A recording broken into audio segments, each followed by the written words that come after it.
Welcome back to our IGCSE Biology Revision Series.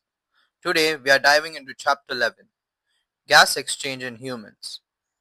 Every single breath you take right now involves an incredible system working perfectly to keep you alive. By the end of this video, you will understand exactly how your body exchanges oxygen and carbon dioxide and why this process is absolutely essential for survival. Let's get started.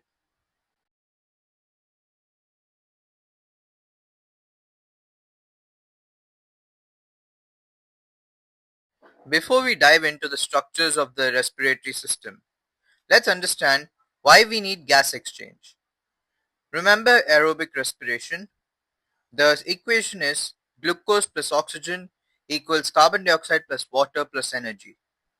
Your cells are constantly performing respiration to release energy from glucose.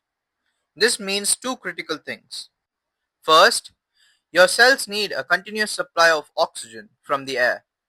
Second, your cells are constantly producing carbon dioxide as a waste product that must be removed.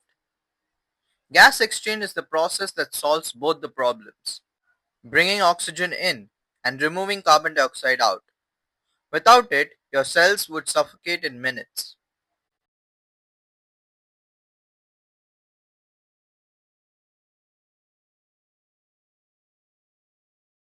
All effective gas exchange surfaces, including our lungs, share four key features. Let's break them down. Feature number one, a large surface area. Your lungs contain approximately 300 million alveoli, which are tiny air sacs. If you spread them all out flat, they would cover about 70 square meters, roughly the size of a tennis court. This massive surface area allows for more gas exchange to happen simultaneously. Feature number two is the thin surface. The walls of the alveoli, or the air sacs, and the surrounding capillaries are just one cell thick. This means gases only need to diffuse a very short distance, making the process incredibly fast and efficient. Feature number three is a good blood supply.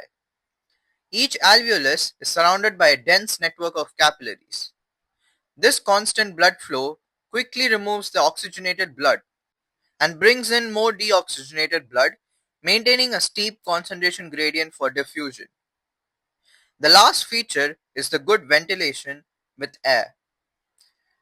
Breathing movements constantly refresh the air in your alveoli.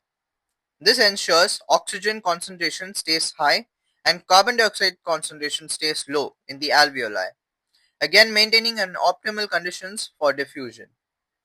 Remember these four features. They are crucial for understanding how efficient gas exchange works.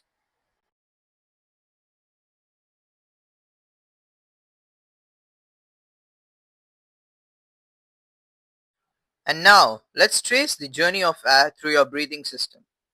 You need to be able to identify all these structures on diagrams. Starting from the top, you have the nostrils, the openings where air enters. The next you have the larynx, also called the voice box.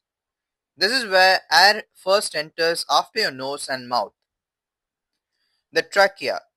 This is your windpipe. This is a tube reinforced with C-shaped rings of cartilage that keep it open even when you move your neck. You can feel it at the front of your throat. Next, we have the bronchi. The trachea splits into two bronchi, one leading to each lung. They are supported by cartilage rings. Then we have the bronchioles. Inside each lung, the bronchi divide repeatedly into smaller and smaller tubes called the bronchioles.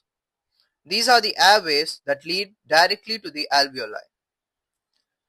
Lastly, we have the alveoli, the site of gas exchange. These are functional units where gas exchange actually occurs. Think of them as microscopic balloons, clustered like bunches of grapes at the end of the bronchioles. We have the associated capillaries. Remember those good blood supply?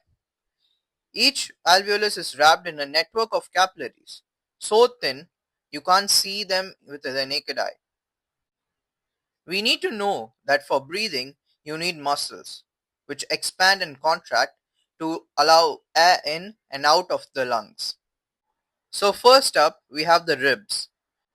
These bones protect your lungs and move during breathing. We have the intercostal muscles, which aid in the expansion and contraction of the rib cage. These muscles are located between your ribs. There are two sets, external and internal. Lastly, we have the diaphragm. This is a dome-shaped sheet of muscle below your lungs. It's the most important breathing muscle.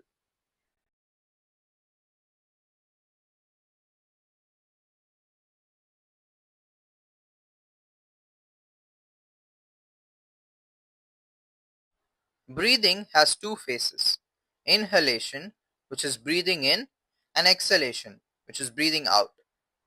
Let's break down exactly what happens. Let's first see the process of inhalation, that is breathing in. You can view this diagram to help you. First step is your external intercostal muscles contract. Step 2 is this pulls your ribs up and out, expanding the chest cavity.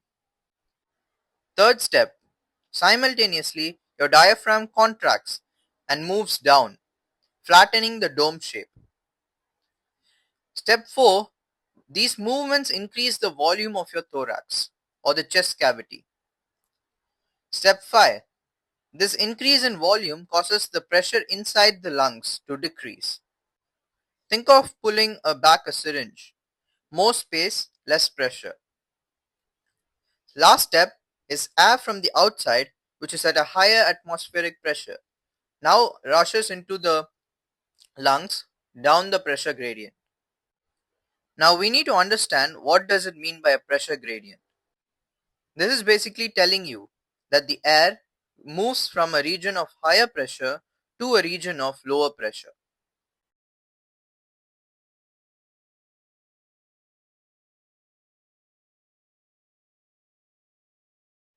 Next up, let's look at exhalation, breathing out.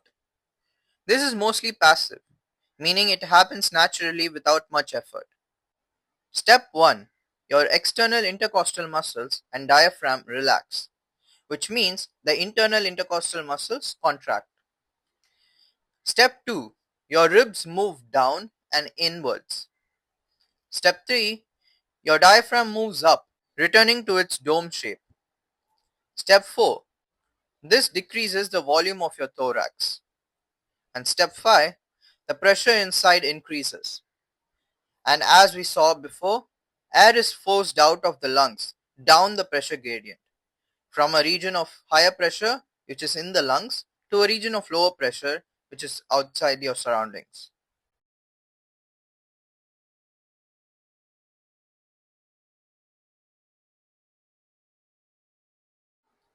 Now, let's see the difference between the inspired and the expired air.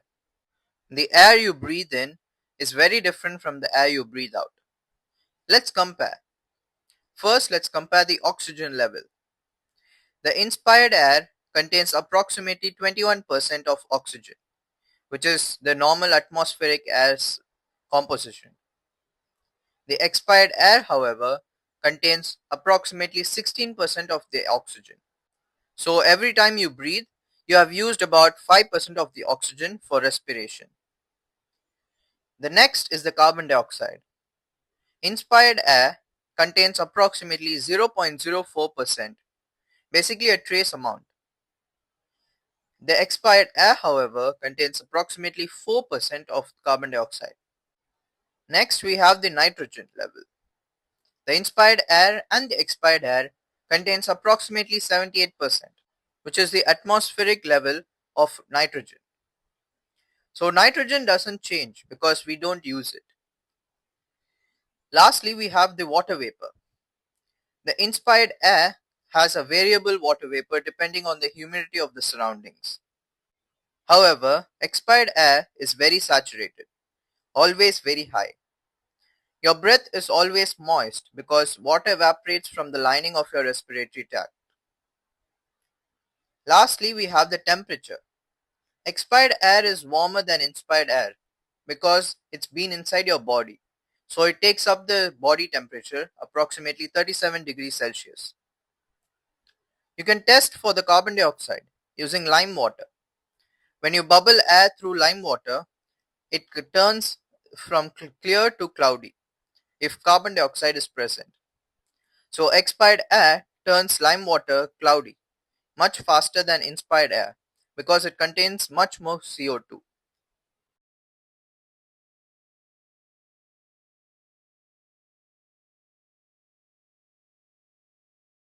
Your respiratory system is constantly exposed to air from the environment, which contains dust, bacteria, and other pathogens.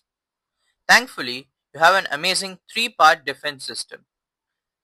Component 1 is the goblet cells. These are specialized cells found in the lining of your trachea and bronchi. They are called goblet because they are shaped like goblets or cups, and their job is to secrete mucus. Component 2 is the mucus itself. This sticky substance traps the pathogens, dust particles, and other unwanted debris before they can reach your delicate alveoli. Component 3 is the ciliated cells. These cells have tiny hair-like structures called cilia on their surface. The cilia beat in a coordinated wave-like motion, always moving upwards toward your throat. And how they work together? Goblet cells produce mucus that coats the airways. Mucus traps particles and pathogens. The cilia beat continuously, moving the mucus up and away from your lungs. Eventually, the mucus reaches your throat, where you either swallow it or cough it out. Now, to make it fun, let's see a fun fact. Smoking damages and can destroy these cilia, which is one reason why smokers are more susceptible to lung infections and respiratory diseases.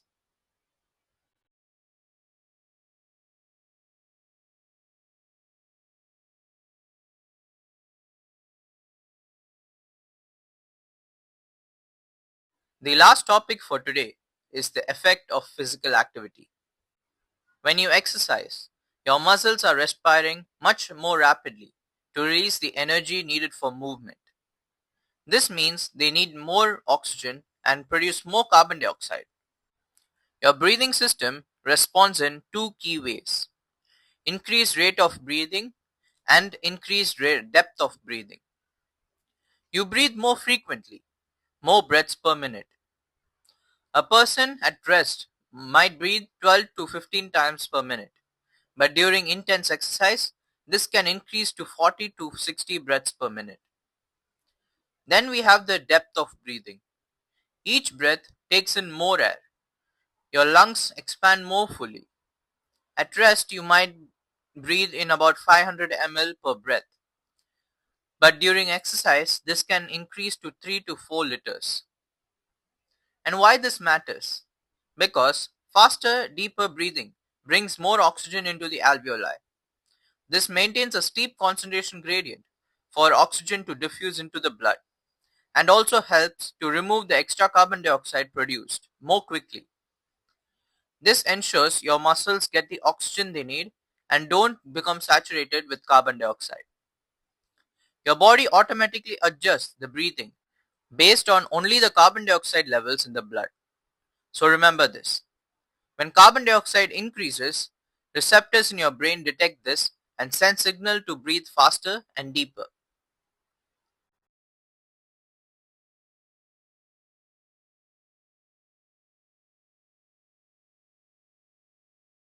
And that brings us to the end of chapter 11, gas exchange in humans. In this chapter, we explored how the human gas exchange system works to keep us alive and active. You learned about the structure of the lungs, including the trachea, bronchi, bronchioles, and alveoli, and how these features are adapted for efficient gas exchange. We looked at how oxygen moves into the blood and carbon dioxide is removed, and how ventilation, breathing in and out, helps maintain a concentration gradient for diffusion. You also saw how exercise, smoking, and air pollution can affect the lungs and gas exchange efficiency. Here's an exam tip. Make sure you can label the structure of the lungs, describe how alveoli is adapted for gas exchange, and explain the effects of smoking on the respiratory system. These are very common IGCSE exam questions. In the next chapter, we will build on this by looking at the process of respiration and how cells respire in different ways. If you found this lesson helpful, don't forget to like this video, subscribe, and turn on the notification bell so you never miss the next chapter in our Examify IGCSE Biology Revision Series. You can also join our free WhatsApp community for updates and live sessions. The link's in the description below.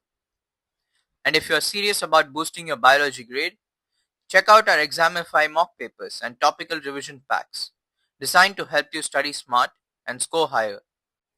Until next time, keep revising smart, stay curious, and keep exploring the science of life.